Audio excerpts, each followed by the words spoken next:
হযরত ওমর রাদিয়াল্লাহুর যুগে জ্বলন্ত তেল নিক্ষিপ্ত শহীদের কাহিনী। শাম দেশে এক পরিবার 3 ভাই ছিল। তাদের সময় তারা বড় বাহাদুর ও বীর বলে খ্যাত ছিল। সর্বদা কাফেরদের সাথে সংগ্রাম করত। এক যুদ্ধে রোমের বাদশা তাদেরকে বন্দী করে বলল, তোমরা খ্রিস্টান ধর্ম গ্রহণ করলে আমার রাজত্ব তোমাদের দান করব এবং আমার কন্যাদেরকে তোমাদের সাথে বিবাহ দিব।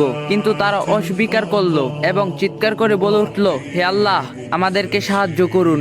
এটা শুনে বাদশা 3টি পুকুর্ণ ডেক তৈলপূর্ণ করে আগুনের উপর চাপালেন। একাধারে 3 দিন পর্যন্ত অগ্নি প্রজ্বলিত হতে লাগলো। এদিকে প্রত্যহ তাদেরকে ড্যাগের নিকটে নিয়ে বলতে লাগলো, তোমরা নাসারাদের ধর্ম গ্রহণ করো, না হলে এই ড্যাগে নিক্ষেপ করব।